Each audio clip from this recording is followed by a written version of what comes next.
Hey guys, what if there are few elements which don't have any standard or unique attribute values and they are dynamically getting added or removed from the DOM? Can't we find those elements uniquely and that too without absolute path or a full X path? Hold on, we can find these elements by using relation to some other element which can be easily located by using normal XPath methods or attributes. To find such dynamic elements, we can make use of XPath access. अगर आप चाहते हैं इस particular delete button को ढूंढे ना कि सारे डिलीट बटन्स को जिनका class name same to same है, अगर आपको इस बटन को यूनिकली आइडेंटिफाई करना है या फिर उसको समझना है तो इस वीडियो को लास्ट तक देखिए। Hello guys, welcome back to our own YouTube channel good coder. My name is Sagar. In previous part of this video, we covered how to find elements by using XPath methods. If you have not watched that video, please pause and watch that video first, then resume from here because we will be using most of the concept from there. In this video, we will be covering XPath access to find dynamic elements. What is XPath access? Access is imaginary line which represents relation of one node with another node. XPath access is a method to identify dynamic elements which are not possible to find by normal XPath methods or by using ID, class name or name. In this method, we will be finding elements by using some other elements. But how? By using relation between them. In relations को समझने के लिए पहले हम इस diagram को समझते हैं। सबसे पहले ये जो डायग्राम है इस सेल्फ नोड के साथ बाकी नोड्स की क्या रिलेशन है उसको रिप्रेजेंट करती है। तो ये जो सेल्फ नोड है उसका एक पेरेंट नोड है एंड देन उस पेरेंट नोड का भी कुछ पेरेंट नोड होगा जो कि इस सेल्फ का ग्रैंड पेरेंट होगा। तो उसी को टेक्निकल टर्म्स में हम एंसेस्टर्स बोलेंगे। तो जितने भी पेरेंट्स होंगे या फिर उन पेरेंट्स के पेरेंट्स जितने भी नोड्स होंगे उन सभी नोड्स को हम एंसेस्टर्स बोलेंगे टू दिस सेल्फ नोड। वैसे ही इस सेल्फ नोड के जितने भी चाइल्ड्स होंगे या फिर उनके जितने भी चाइल्ड्स होंगे सारे के सारे नोड्स डिसेंडेंट्स कहलाएंगे। और जो भी नोड्स सेम पेरेंट शेयर करते हैं उन्हीं सभी को सिबलिंग्स कहेंगे। उसमें भी जितने भी सिबलिंग्स सेल्फ के पहले आते हैं वो प्रेसिडिंग सिबलिंग्स कहेंगे, जितने भी सिबलिंग्स सेल्फ के बाद आते हैं उनको फॉलोइंग सिबलिंग कहेंगे। जब हम इन चीजों को प्रैक्टिकली देखेंगे तो बहुत सारी चीजें हमें समझ में आएगी। तब तक हम अभी इसका सिंटैक्स देखते हैं। कोई भी XPath एक्सेस यूज करने के लिए सिंटैक्स इस तरीके से होगा। यहाँ पे एक फॉरवर्ड स्लैश, उसके आगे एक्सेस मेथड का नाम, double colon and then tag name, जो भी आप टैग फाइंड करना चाहते हैं इस एक्सेस के थ्रू।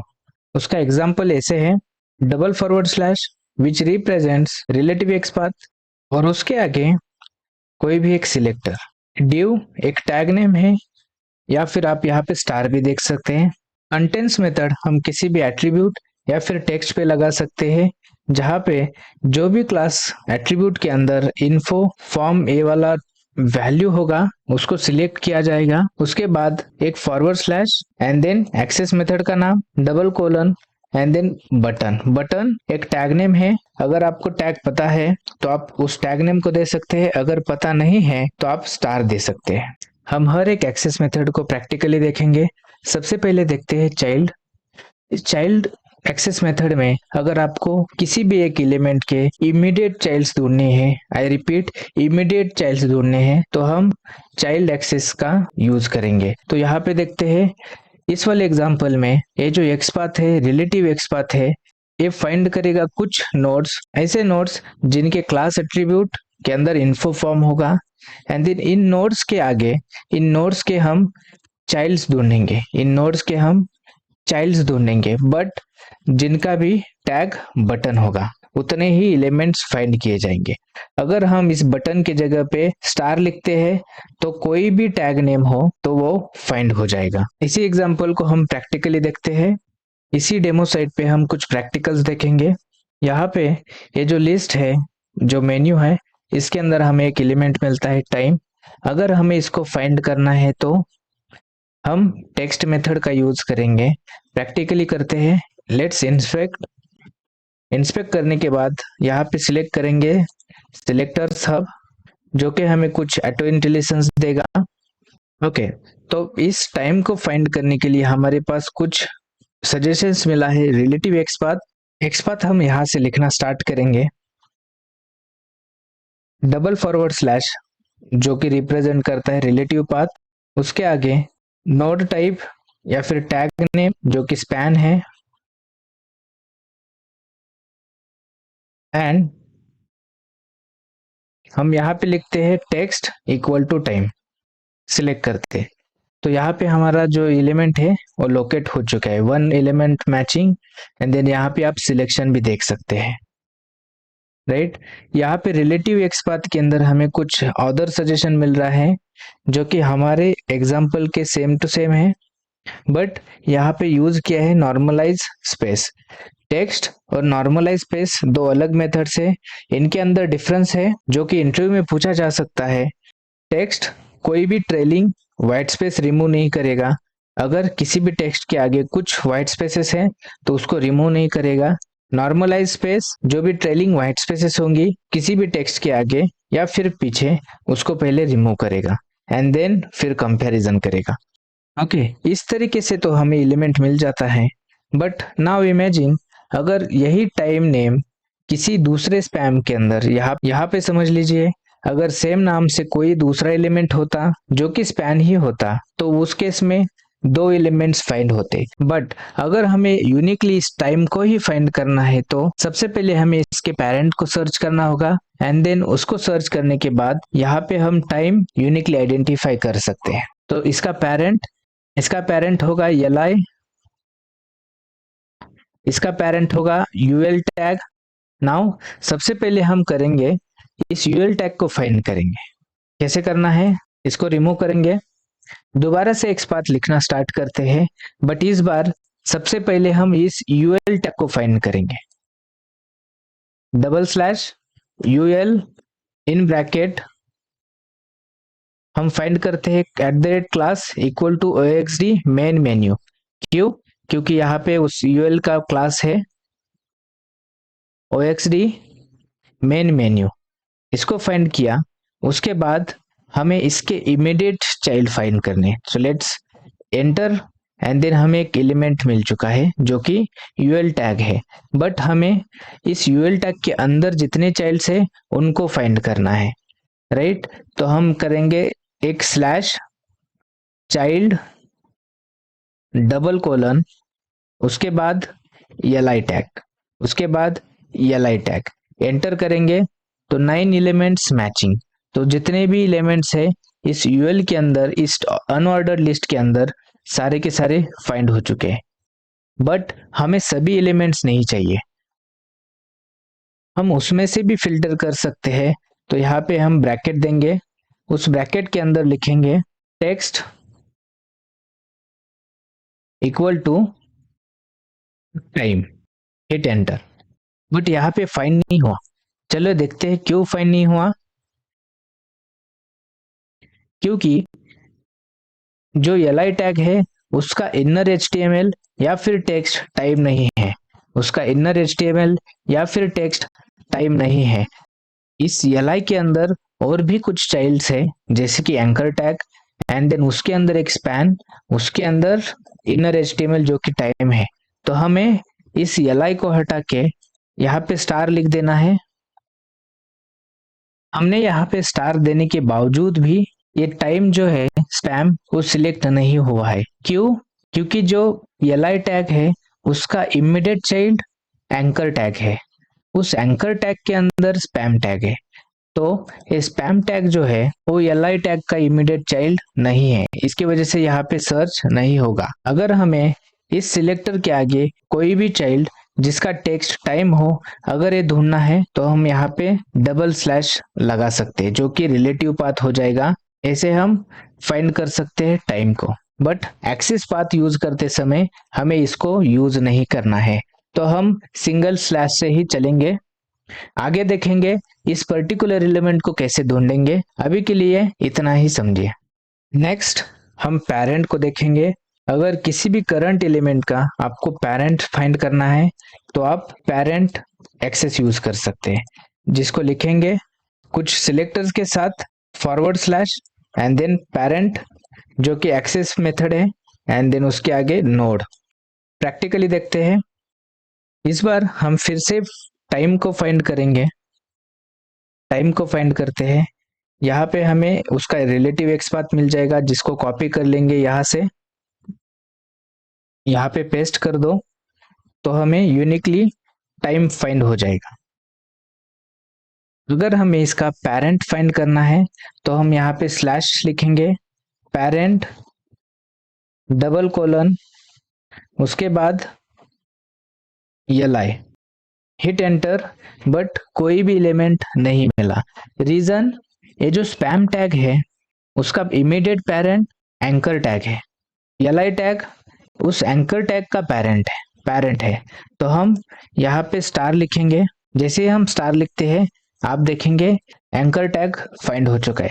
अगर आपको li टैग फाइंड करना है, li टैग फाइंड करना है तो आप इसको कॉन्कैट भी कर सकते हैं। तो आप इसी के आगे दोबारा से पेरेंट लिख सकते हैं, जैसे फॉरवर्ड स्लैश एंड देन इस एंकर टैग का parent double colon and then li, hit enter, आपको li टैग मिल जाएगा। क्या किया यहाँ पे हमने, सबसे पहले हमने एक स्पैम एलिमेंट फाइंड किया जिसका टेक्स्ट टाइम हो, उसके बाद उसका पेरेंट जो कि एंकर टैग था, यहाँ पे आप देख सकते हैं एंकर टैग, एंड देन उसका पेरेंट li टैग, उस एंकर टैग का पेरेंट li टैग। तो इस तरीके से हमने li टैग फाइंड कर लिया। बट ये जो नेस्टिंग करने के जगह पे क्या हम दूसरा कुछ यूज कर सकते हैं? तो यस, हम एंसेस्टर्स यूज कर सकते हैं। एंसेस्टर्स क्या है? तो जो भी एलिमेंट है उसका पेरेंट या फिर ग्रैंड पेरेंट्स, जितने भी पेरेंट्स होंगे डायरेक्टली या फिर इनडायरेक्टली उनको फाइंड कर सकते हैं या फिर उनको ट्रैवल कर सकते हैं। ये पेरेंट्स लिखने की जगह पे हम लिखेंगे ancestors. Let's remove this and then यहाँ पे ही हम लिख सकते हैं एंसेस्टर्स। आपको यहाँ पे मिल जाएगा एंसेस्टर्स li, हिट एंटर, आपको li टैग मिल चुका है। सबसे पहले हमने ये वाला एलिमेंट फाइंड किया जिसका टेक्स्ट टाइम हो, उसके बाद उसके जितने भी डायरेक्टली इनडायरेक्टली पेरेंट्स होंगे उन सबको फाइंड किया थ्रू एंसेस्टर्स एंड देन उसमें से li टैग। अगर आप यहाँ पे स्टार लगाते हैं तो जितने भी एंसेस्टर्स, जितने भी पेरेंट्स होंगे वो सारे के सारे सिलेक्ट हो जाएंगे। यहाँ पे आप सिलेक्शन देख सकते हैं। इस टाइम के जितने भी पेरेंट, उनके पेरेंट्स, जितने भी पेरेंट्स, उनके पेरेंट्स है, सारे के सारे सिलेक्ट हो चुके हैं। तो एंसेस्टर्स क्या है? To locate all nodes that are direct और indirect parents of current tag. उसमें parent, grand parents and so on, जितने भी नोड्स होंगे सारे इंक्लूड हो जाएंगे। उसी सेम तरीके से डिसेंडेंट एक दूसरी एक्सेस है जिसके अंदर चाइल्ड या फिर ग्रैंड चाइल्ड्स एंड उसके आगे जितने भी नोड्स होंगे वो सारे फाइंड हो जाएंगे। सिंटैक्स वेरी सिमिलर, कोई भी एक सिलेक्टर ले लो, उसके आगे स्लैश एंड देन डिसेंडेंट जो कि एक्सेस मेथड का नाम है, double colon and then tag name. Tag name अगर पता है तो टैग नेम दे दो, नहीं पता है तो स्टार दे दो। इसी को भी प्रैक्टिकली देखते हैं। नाउ डिसेंडेंट के लिए हम दूसरा किसी कंट्रोल को फाइंड करेंगे। यहाँ पे जो एम्प्लॉय इंफॉर्मेशन है, यहाँ पे क्लिक करके हमें कुछ फॉर्म मिल रहा है, उसके अंदर हमें एक सर्च बटन है, तो इस सर्च बटन को फाइंड करते हैं। नाउ अगर हमें इस सर्च बटन को फाइंड करना है तो सबसे पहले लेट्स राइट क्लिक, इंस्पेक्ट, इस एलिमेंट का टैग नेम बटन है, तो चलिए पहले इस बटन को ढूंढते हैं। डबल फॉरवर्ड स्लैश जो कि रिप्रेजेंट करेगा रिलेटिव एक्स पाथ। डॉम में कहीं पे भी इसको ढूंढ सकता है।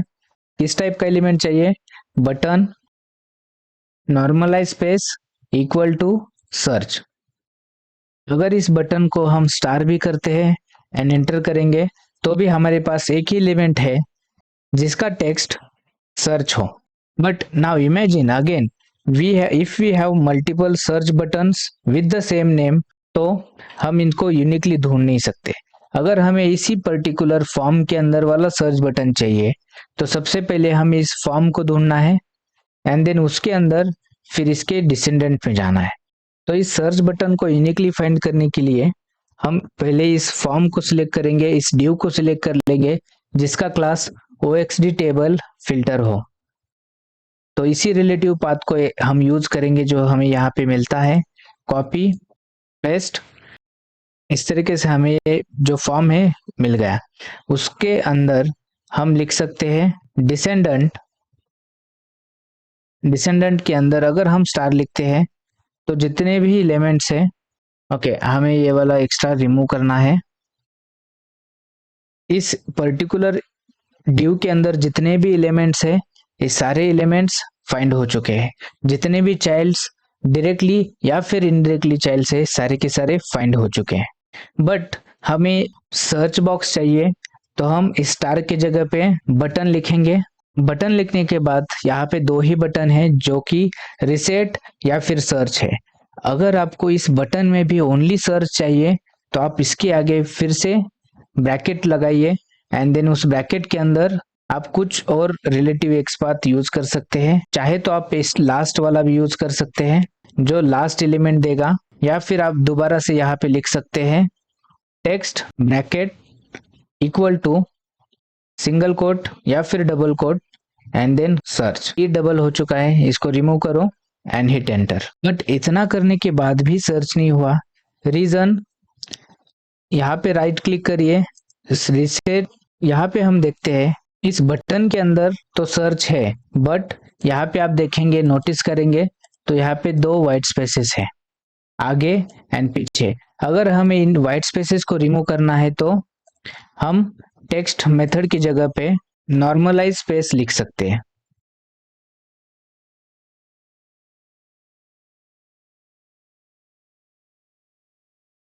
Hit enter.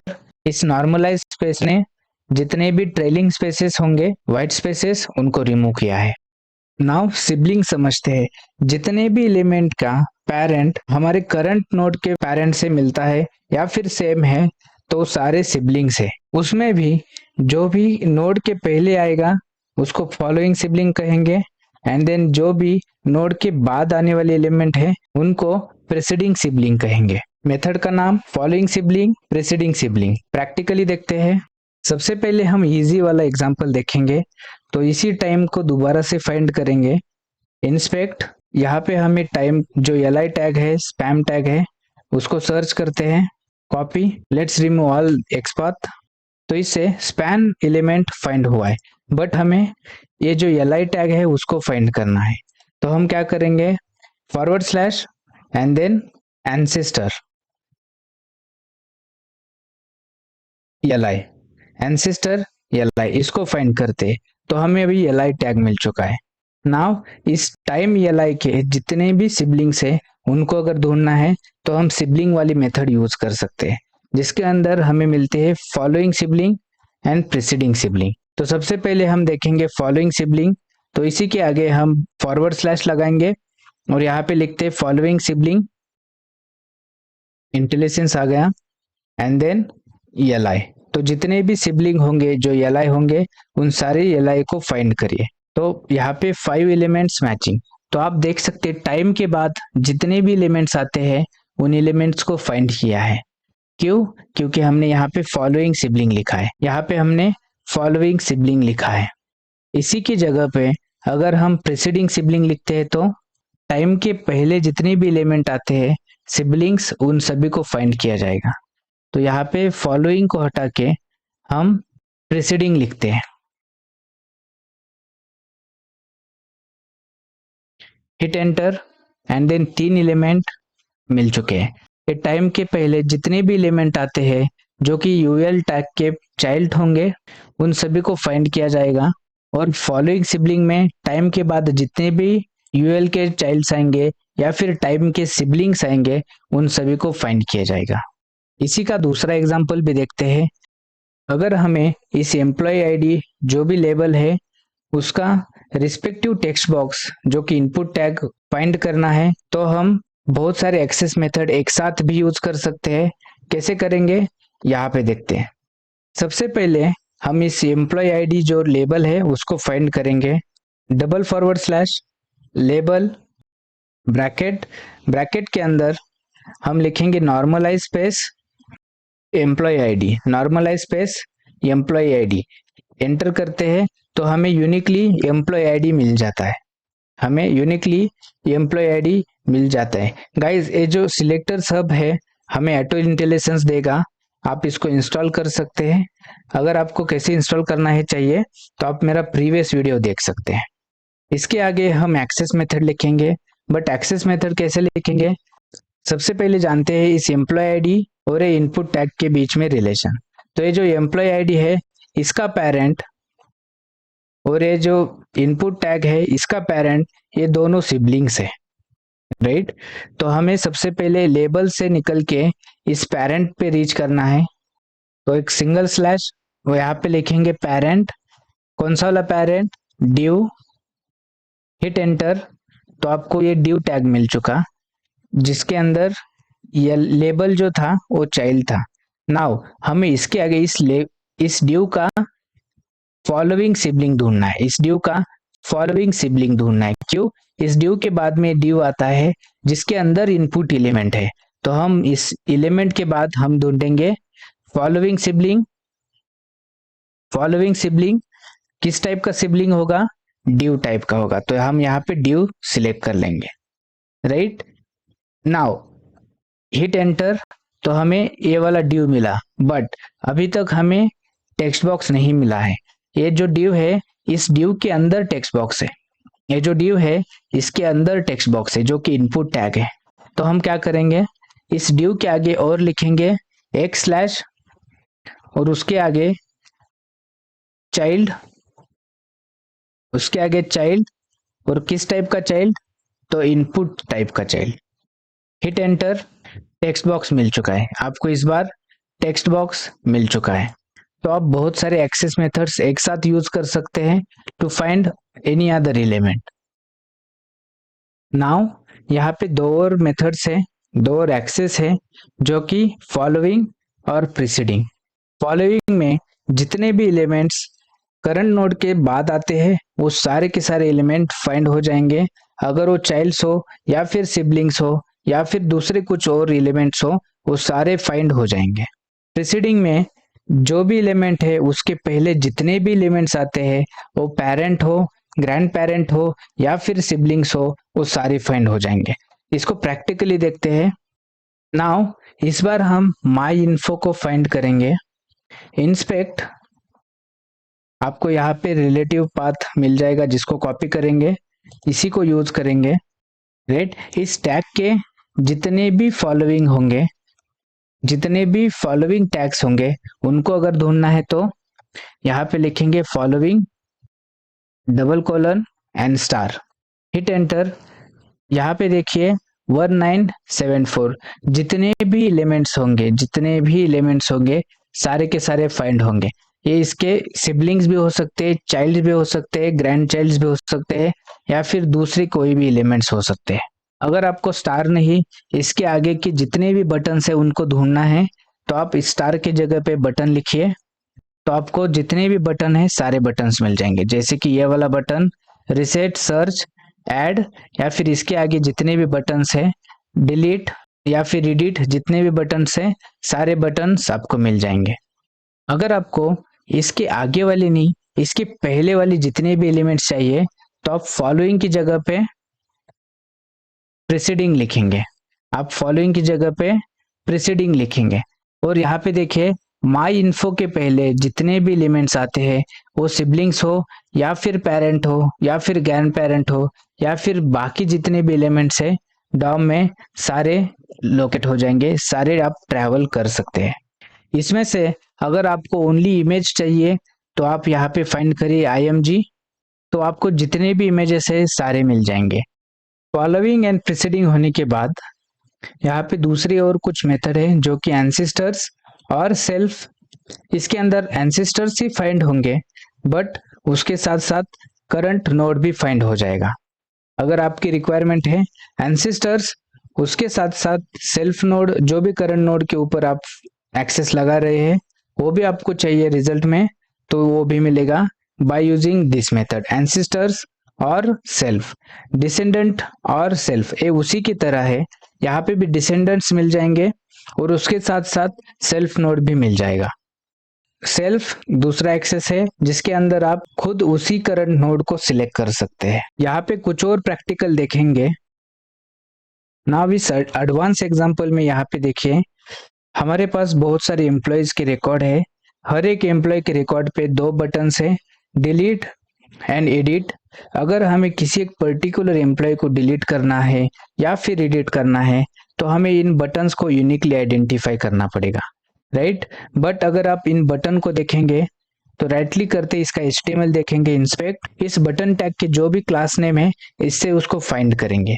तो क्लास नेम पहले तो कॉपी कर लेते हैं, कॉपी क्लास नेम, यहाँ पे एक्सपाथ हम लिखेंगे // उसके बाद बटन, बटन में जो भी क्लास एट्रीब्यूट का वैल्यू हमने जो कॉपी किया है उसको पेस्ट कर देंगे। उसके बाद डबल कोट के बाद हम ब्रैकेट लगा देंगे एंड एंटर करेंगे, राइट। एक बटन तो मिल गया, बट बटन के साथ साथ में ये सारे बटन्स मिल गए जो कि डिलीट या फिर एडिट है। हमें वो बटन चाहिए जो इस एम्प्लॉय आईडी के रिलेटेड है। तो इस एम्प्लॉय आईडी के रिलेटेड वाले बटन्स को अगर ढूंढना है तो सबसे पहले इस एक्सपाथ को रिमूव कर दो, दोबारा से हम एक्सपाथ लिखेंगे। इस बार हम कोड लिखेंगे to find 0221 employee ID. Right click करते हैं, इंस्पेक्ट, यहाँ पे जो ये div है जिसका इनर HTML या फिर टेक्स्ट 0221 है उसको पहले फाइंड करेंगे।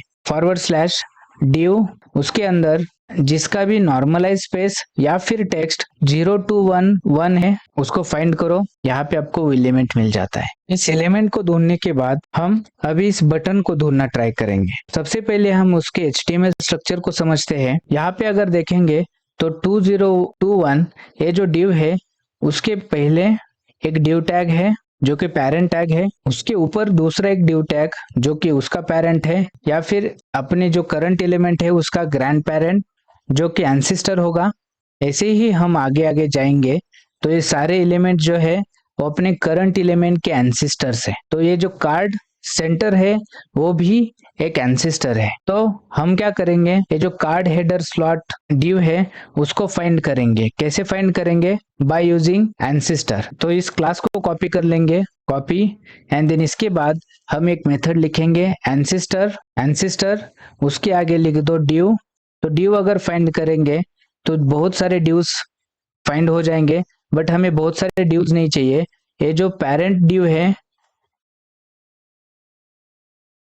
ये जो पर्टिकुलर div है उसी को फाइंड करना है जिसका क्लास कार्ड -हेडर -स्लॉट है। इस ब्रैकेट के अंदर @class एंड देन उसका कार्ड हेडर स्लॉट हो। एक दो एक्स्ट्रा ब्रैकेट ऐड हो जाएंगे, उसको रिमूव कर दो एंड देन हिट एंटर। तो इस बार आपको वही पर्टिकुलर div सिलेक्ट हो चुका है जो कि हेडर div है, जिसी के अंदर एक बटन, डिलीट बटन या फिर एडिट बटन भी है। बट हम अगर दोबारा से देखेंगे इस div टैग के दो पार्ट है या फिर दो चाइल्ड है, पहला div एंड देन दूसरा div, राइट। हमारा जो आईडी था वो पहले div में था एंड देन जो डिलीट बटन है दूसरे div में है। तो हम यहाँ तक रीच कर चुके हैं, एंसेस्टर्स यूज करके हम यहाँ तक रीच कर चुके हैं। अभी हमें इस div के जितने भी चाइल्ड्स है या फिर जितने भी डिसेंडेंट है उनके अंदर ढूंढना है। चाइल्ड्स, इस div के चाइल्ड्स कौन कौन है, ये पहला वाला div एंड देन दूसरा वाला div, बट इसके अंदर बटन है जो कि divs और divs के अंदर फिर बटन है।